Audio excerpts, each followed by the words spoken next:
He was found in a cell where the air was like fresh skin. His clothes were dry, but there were stains on the floor, and the wall nearby was swollen, as if something had breathed beneath it. The body had no wounds, just an odor, strong, persistent, like from an old cellar where meat had been stored for years, forgetting the salt. There were rope marks on her wrists, but not fresh. The ropes were removed earlier. Burns on the neck from the holy oil. Shards of mirror on the floor. This was the cell of the Grand Inquisitor, Armanigo di Faenza. At the beginning of that winter, he was still on the rostrum in Rome. His speech was short. It is not fear that leads to God. Rottenness is his guardian. After that, 2 priests were burned in Padua, 3 were chained and taken to a fortress in Cagliari, officially for heresy, unofficially for the phrase, "The Inquisition fears blood," because it recognizes in it its own reflection. The phrase was attributed to one of them, but the author remains unknown. Armanigo, when questioned, didn't ask who said it. He only asked, "How long were you silent when you heard that?" By mid-December, he was no longer standing up, testified the physician, Master Tiziano of Bologna. His body is not hot, but the sweating is severe. Pus protrudes from his neck and chest area. The skin cracks when touched. The odor is of rotting almonds. The body was not burning hot, but exuding steam. A damp mist hung constantly in the stone cell. The guards began changing guards every 3 hours, not out of fear, but because of headaches. One of them later admitted that he heard the sound of singing coming from behind the wall, in a woman's voice, in a language he did not know. It was sung slowly. The scribe who recorded the confession died 2 days later in a fall down the stairs. The ladder was in good repair.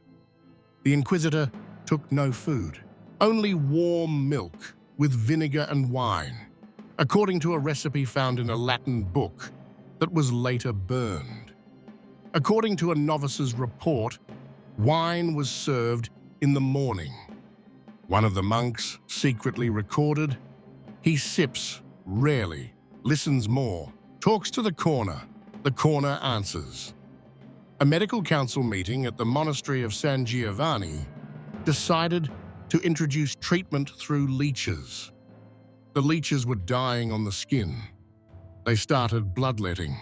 On the 5th day, the blood turned black.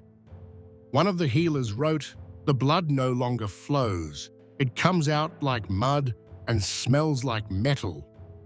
An attempt to clean the wounds with myrrh and tar ointment caused the skin on his chest to swell and burst. A mass of a grayish-green color. No pus was found, just shreds of dead tissue and thin white threads. No one realized what it was. Armanigo kept breathing, rarely, with pauses. His pulse wasn't always audible. Sometimes he sat up, without opening his eyes, and whispered words that were not recorded. Those who tried said his hand wouldn't listen. The paper would tear. One day he snatched a scroll from a monk and set it on fire. When asked why, he said, "The words were not mine, but those of someone who had not left." His resting place became known as the closed place. It was no longer entered without a blessing. One of the guards, not waiting for his shift, entered by himself. The next day, he went into the hermitage silent. He was never seen again. All that remained was a parchment with a note. He is not dying. He is pulling himself outward. At the same time, suspicion began in the diocese who would inherit the mandate.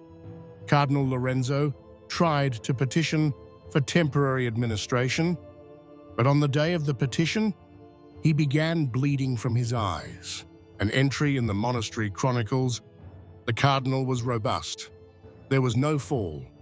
Eyes, as if from the inside. He was taken to Tuscany. He died there. His body was burned without an autopsy. The problem of succession was compounded by the fact that Armanigo continued to sign decrees.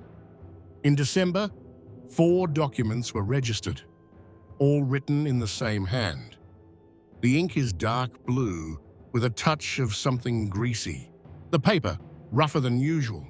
The pen used to write the signatures was not found. One of the documents contained a decree forbidding the Inquisitor's name to be spoken in churches in northern Italy. The reason was to avoid arousing the name in unprepared souls. On the wall of his cell, an inscription once appeared, not by hand, not in blood, something that looked like grease. The inscription read, "I see, I hear, I stay." They tried to wash it off. The surface melted, the stone became sticky, it was beaten away and taken out. The wall behind it was dry. But 3 days later, the inscription reappeared. In a different place, same words, same substance. The last attempt to administer the treatment ended in paralysis of the doctor's arm. The arm was amputated. A hair was found in the wound. Grey, long, not human. After that, it was decided, do not touch, observe only. Armanigo didn't object. He didn't speak anymore, only watched. Sometimes his eyes moved, sometimes not. One day, the novice came closer. The next day, his tongue turned black. They cut out his tongue. He never ate again, only stared at the wall.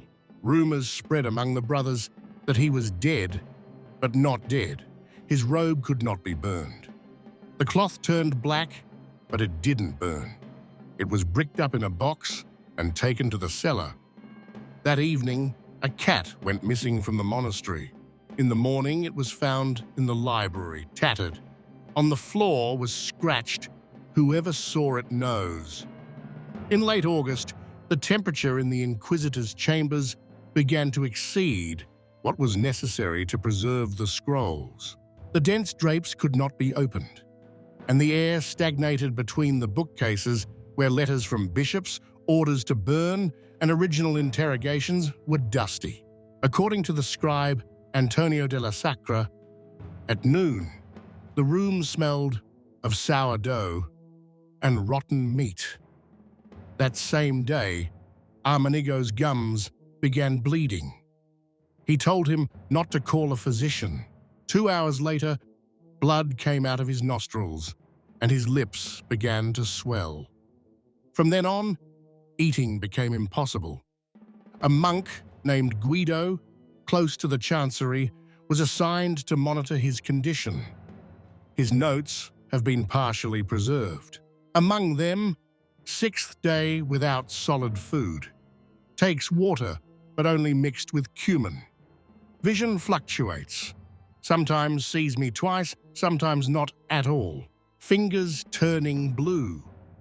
Medics called in without Armanigo's knowledge found that his nails had begun to peel off. One of them, the senior physician Vitelli, suggested using an ointment of sulfur and pig's fat, but the skin on his back was already cracking at the touch. A week later, the cramps began. A servant named Marco reported hearing the Inquisitor talking to someone behind the wall during the night, then moaning and scratching his chest. In the morning, finger-shaped bloody stains were found on the sheets. A doctor's examination revealed ulcers around his collarbones. When Armanigo tried to lavage himself, he screamed so much that he fainted. The decision was then made to temporarily stop medical intervention. His isolation became total, Censers filled with tar and incense were placed along the corridor by his door. A crucifix was hung over the threshold, which was frequently changed as the soot made it darken in a day. Despite this, the Inquisitor continued to dictate orders.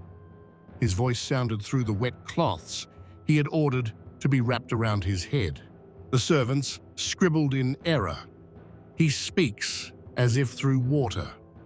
One of his decrees, dated September 12th, ordered that an internal investigation be opened against 3 abbots, whom he called rottenness, that has penetrated to the brains of the cell. The document is written in a trembling hand, some words scribbled over bloodstains. The seal is set with effort. The wax is deeply pressed in, as if by a finger. Meanwhile, in the outer circle of power, movements had begun. The Curia sent an inquiry about the Inquisitor's condition, but there was no response. In Rome, a stroke was suspected. In Faenza, poisoning. In fact, according to the records of Friar Guido, during these days, Armanigo began to speak to the dead. He asked that Saint Dominic be allowed in and refused to accept food unless it was blessed by Brother Gregory, who had been burned 20 years before. He developed spots on his chest that gave off the odor of iron. One of the healers who tried to scrape them off was dismissed. Armanigo called him a switch dog who came with a candle. In early October, episodes of suffocation began. A report from a bodyguard said, at the 4th hour of the night, Mr. Inquisitor began to thrash against the wooden back of the chair, tried to tear out his tongue, screamed about the flames in his lungs. He was then transferred to a hard bed with the headboard raised. The physician prescribed a potion of opium and garlic. 2 days later, the skin on his right cheek began to be covered with a darkening film. They tried to remove it with a napkin, but underneath it was an ulcer, secreting yellow, purulent fluid. The blood pulsed jerkily, smelling of rotten lard. The entourage was losing their composure. One of the scribes asked for a transfer. The servants were silent. The only one who stayed with the Inquisitor permanently was the same monk, Guido. According to him, in October, Armanigo stopped sleeping. He sits up, looks at the corner where there are no candles, says there's a voice coming from there that knows him to his bones. The next day, he ordered the mirror kept at his bedside to be burned. The servant, who threw it into the fire later, left for Genoa without authorization. He was later found drowned in a well, with a bloated belly and a face covered with nail marks. When word finally arrived in Rome, it was too late. The Curia sent a commission, but by the time it arrived, Armanigo's body was completely isolated. The commissioners received a report that said, "He is still breathing, but every breath is a knife." The scribe who prepared the document added in the margin, "The odor is intolerable. The paper absorbs it." The doctors never touched the body again. Meals were discontinued. What was left only hot water with poppy seeds, which was poured into his mouth from a spoon. On the floor by the door stood a bucket in which floated the remains of pus and mucus. Rumors of his condition had caused a movement in the upper ranks. 2 junior inquisitors had tried to organize a council. One of them, Brother Ronaldo, traveled to Bologna to enlist the support of the papal curate. There is someone else he calls the Elder Beyond. We have not realized if it is the Lord. By the second half of October, the entire body was covered with a linen cloth. The sores left wet marks that soaked into the cloth. The rooms rooms were not ventilated. The books in the chambers absorbed the odor. They were later burned. According to the minister's testimony, even the ashes smelled like meat left in a basket in the sun. The Inquisitor didn't speak again. He only moved his lips as if he were whispering. One of the doctors tried to read the phrases. He heard, "I am cleansed, I am scorched, but he remains in my chest." Who he was, it's unclear. There were prayers outside the door. The room was sprinkled with water every night. Stains began to appear on the walls. The stone was getting darker. The joints cracked. It was decided to remove the doors and replace them with a wooden barrier with a slot for the water. The medical record reads, "The flesh is coming away from his fingers. The odor is so thick that it can be smeared on glass." One of the servants who inhaled the fumes vomited blood. He was taken to the monastery. He didn't survive. When the first phase of necrosis began, Armanigo was still breathing. His heart beat sparsely but powerfully, as if responding to the beating from within. His breathing became wheezing. The servants did not enter again. One of the inquisitors, who came from the south, described, "I heard breathing, but I didn't see the body, only rags, black as ashes." He asked for the visit to be postponed. Death had not yet come, but death had already begun to destroy order. The first signs of the disintegration of the political structure came when the morning meeting of the Council of the Inquisition failed to take place in the courtyard of the convent of San Bartolomeo. Of the 6 members, only 2 arrived. The rest cited illness, fatigue, or the need for penance. Servants reported none of them came near the west wing, where Armanigo was located. One scribe later recorded, "It is not the body they fear. They are afraid of the voice still being heard." By the end of October, the Inquisitor's heart continued to beat, but his body was no longer functioning. Cloudy fluid began to leak from his eyes. His nasal passages swelled and closed. He breathed now only through his mouth wide open. His jaw had to be secured with leather straps. Cracks had formed on his lips, covered with grey plaque. When trying to read the words, they moved meaninglessly. The doctors said, "He's no longer a human being, he's a vessel." Pus from the sores soaked the bandages for 3 hours.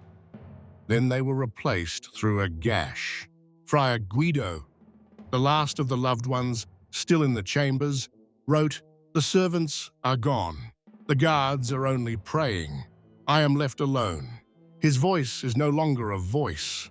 It is something that comes from beneath the tongue, from the depths where perhaps he lives, the one he called Big Brother. That same day, he asked to be released to Chieti. The petition was not granted. 2 days later, he died of suffocation. The letters from Rome became more and more insistent. The papal legate demanded an official report on Armanigo's death or incapacity. There was no reply. The legate's letter of November 6th read, "The time demands clarity. If the guard at the gates of the Lord rots, the wall will fall." The messenger who arrived to deliver the letter was not allowed into the building. One of the monks told him, "He is still breathing, but this breathing is like the creaking of bones." Meanwhile, rumors spread through Faenza. One claimed that the Inquisitor's body was covered in writing.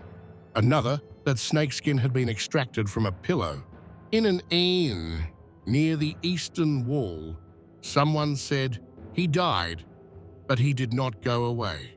And now he looks through the eyes of monks."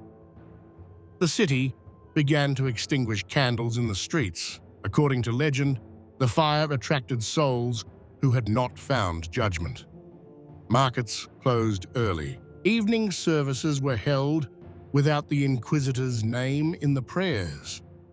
His physical condition continued to deteriorate. The skin on his chest had completely separated. On opening the bandage on his chest, the physician Marino of Pesaro recorded, "Under the cloth is a black film, loose with bubbles. Smells like ox liver left on the coals." My heart was still beating. The monks said it was a curse. Doctors, it's a cramp. Politicians are a dead end. One of the bodyguards on night duty at the chambers escaped the next day to St. Jacopo's monastery. Before doing so, he left a note. He's calling. He calls not by name, but by sound. I heard a stranger breathing in him. The monastery locked the gates the next day. Then the decision was made, partly official, to prepare for death. But no one knew if it had come. The pulse was faintly felt. Breathing was almost indistinguishable. One of the young inquisitors suggested a rite of repose before death, that is, a prayer service for the soul still into the body. The elders forbade it. Then another ritual was performed. 3 nights in a row, the monks recited psalms at the door without entering. At the end of the 3rd night, one of them became blind. He later stated, "I saw him looking, not with his eyes, but with a wound in his chest." In November, the inner rooms where Armanigo was kept began to deteriorate. The stone on the walls had become damp, and the plaster was crumbling. One of the corners was blackened. Carpenters tried to reinforce the walls, but refused to enter. One said, "I'm a mason, but this is not a wall. It's a skin." The work was stopped. The body didn't die, but it could no longer live. A new commission arrived from Rome. With it, a coffin covered in black cloth, consecrated beforehand. But no one was able to witness the death. The commission left. A note in the archives says, "They left without hearing anything, and we stayed behind, having heard too much." By November the 15th, the city was living without the Inquisition. The archives had been sealed. Interrogations had ceased. The priests conducted services according to general rules, and Armanigo's name was not mentioned. A charcoal inscription appeared on the door of San Bartolomeo. "He who rots must not lead." It was erased, but the mark remained. An internal note made by the hand of a new monk sentinel reads, "I don't see a body. I see a pile of cloth with steam moving on it. Sometimes it moans, sometimes it moves, but this is not life. It is something that has not gone." He died a week later. The political structure finally fell apart. In Rome, it was decided to close the chair of the Inquisition in Faenza until a special decree. The paper with the decision was signed without resistance. It bears 5 seals, none of them Armanigo's. Not a single one was put by his hand, but there was still no body. Armanigo di Faenza died on the night of November 19th, in the chambers where there were no lights or guards. Only Anselmo, the clerk of the monastery, and Guiducci, the physician, the latter entered by orders given verbally. No one wanted to sign the order to enter. According to Anselmo's testimony, the breath disappeared about the 3rd hour of the morning. Then, 3 deep chest spasms. The last one lasted an unnaturally long time. After that, silence, no pulse. Eyes wouldn't close. A thick, almost black liquid came out of his ears. It smelled of vinegar and meat left in the mud. The quarters were sealed. But within 2 hours, the rotting inside began at such a rapid rate that Friar Guiducci, having barely had time to treat the body with myrrh, was brought out with an attack of nausea. He died in the evening of the same day. The guards declared, "It is not the body. It is already a substance that should not have lived." The bandages left on his chest were blackened. The servant who touched them was burned. There was heat coming from the body like rotting slime. The temperature in the room was higher than in the rest of the building. The next morning, preparations for the removal began, but the coffin, delivered in advance, could not be used. The fabric inside was blackened and came apart at the first touch. A second box was made of raw wood and covered with wax. The body was wrapped in a linen sheet, then in a woolen shroud. During the transfer, one of the monks lost consciousness, another lost his sight. One died 3 days later. The inner walls along which the remains were carried were sprinkled with water, but by the next day they were blackened. There was no farewell. There was no mass. The coffin was taken by cart to the gates of San Carlo Cemetery, but not taken inside. They refused to consecrate the ground. Friar Silvestro said, "He does not demand rest. It demands oblivion." The box was buried against the north wall at night without a word. A wooden cross without a name was placed on the grave. A day later, it was burned. There was silence in the city. The house where the Inquisitor lived was boarded up. The papers from the archives were burned in the courtyard. Witnesses signed the act. The Inquisition is closed. Power is returned to the Pope. The next day, a new commissioner arrived from Rome. He refused to enter the monastery. His tent was outside the city. 3 days later, he left, but the fear remained. Here, servants who had been in Armanigo's house disappeared. One hanged himself in a well, another ran away to Bologna and died of fever. The doctor's note said, "The skin peeled off like poison." He cried out, a name that was never called. The doors to the West Wing were sealed. No one came in. A week later, documents began to disappear in the city as well. Chronicles of interrogations, protocols, books, anything with the Inquisitor's name on it was disappearing from libraries. Some were burned, some were hidden. The scribe of the monastery, Anselmo, later wrote, "We don't want to remember, but to forget is to discover." In December, moisture began to seep out of the walls of the old monastery building. It had a sweet, musty odor. During the inspection, it turned out that part of the foundation was blackened. The walls were covered with cracks. One of the architects stated, "They breathe, like mold that's been waiting for centuries." The work was stopped. The room was deemed unsafe. But the worst part came later. Rumors. Priests refused to serve at the altar where Armanigo served. One monk who'd stayed for night prayers disappeared. He was found in the morning, in the refectory, his face contorted.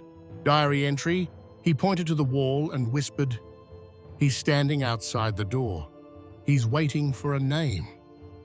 In Rome, meanwhile, the Inquisition had begun a reform. Key individuals were replaced. Positions were abolished. The Pope's decree decreed, "Power must purify, not rot. Let the new come not with a fire, but with peace." But letters from bishops in the provinces said otherwise. From Modena, it was reported, "The first months without him, and more fear than with him."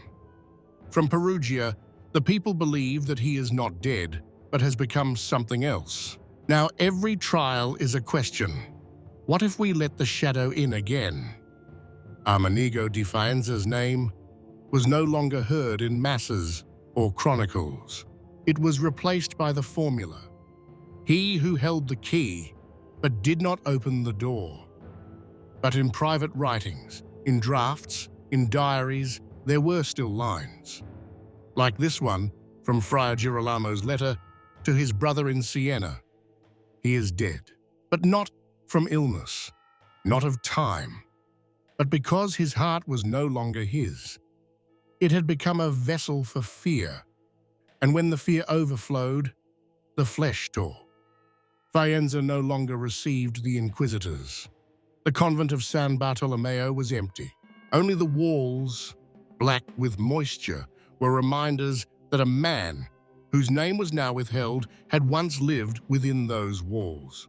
And in the night, when the wind drove the leaves through the dead streets, those who were awake sometimes heard a sound, as if someone was calling, not by name. A voice, muffled, slow, rotten. They said it was the heart. It beats when no one's listening. Un moine, qui était resté pour les prières nocturnes, a disparu. On le retrouve au matin dans le réfectoire, le visage contorsionné. Extrait du journal, il montra le mur et chuchota. Il se tient devant la porte.